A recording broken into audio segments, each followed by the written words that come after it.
சிங்கப்பெண்ணை serial special promo வந்திருக்கு. Promo எப்படி இருக்குது, இன்றைக்கி எபிசோட் எப்படி போகுதுன்னு பார்ப்போம். ப்ரோமோ என்ன காட்டுறாங்கன்னா, சுயம்பலிங்க வந்து ஆனந்தியை அடித்து போட்டு உயிரோடு புதைச்சிடுறாங்க.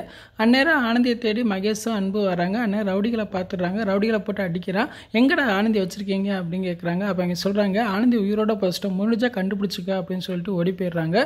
அன்பு மகேஷும் இங்கெங்கேயோ தேடி பார்க்குறாங்க. ஆனந்தியை எங்கே புதைச்சாங்கன்னு தெரியாமல் அப்படியே தட்டழிஞ்சிக்கிட்டு இருக்காங்க. கடைசியில் அன்பு ஒரு தரையில் படுத்து அழுதுகிட்டு இருக்காரு. அந்நேரம் அவர் உண்மையை சொல்லுது, அழகா அப்படின்னு சொல்கிற மாதிரி காது கேட்குது. உடனே ஆனந்தி இங்கே தான் புதைச்சிருப்பாங்க அப்படின்னு சொல்லி தோண்டி பார்க்குறாங்க.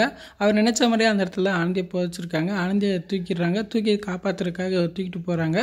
அப்போ மகேஷ் வந்து அன்புகிட்ட சொல்லிடுறாரு, நான் காதலிச்ச பொண்ணு வேறு யாரும் இல்லை, ஆனந்தி தான் அப்படின்னு சொல்கிறாரு. இதை கேட்டோன்னா அப்படியே அன்பு அதிர்ச்சி ஆகிறாரு. என்ன சொல்லணும் தெரியாமல் அப்படியே திகச்சு போய் நிற்கிறாரு. இன்றைக்கி என்ன எபிசோட் இப்படி தான் போகுது. எனக்கு தெரிஞ்சு மகேஷ் வந்து ஆனந்தி லவ் பண்ணுறது தெரிஞ்சோன்னா அன்பு விலகுவார். யார்ட்டையும் சொல்லாமல் அப்படியே மறைக்கணும்னு நினைப்பார். ஆனால் எப்படியாவது ஃப்ரெண்டு மூலியமாக ஆனந்திக்கு தெரிய வரும், அழகுங்கிறது அன்பு தானே. கடைசியில் மகேஷே ஆனந்தியும் அன்பையும் சேர்த்து வைப்பான்னு நினைக்கிறேன். நான் நினச்ச மாதிரி நீங்கள் நினச்சிங்கன்னா வீடியோக்கு லைக் கொடுத்துட்டு மறக்காமல் சப்ஸ்கிரைப் பண்ணுங்கள். தேங்க்யூ.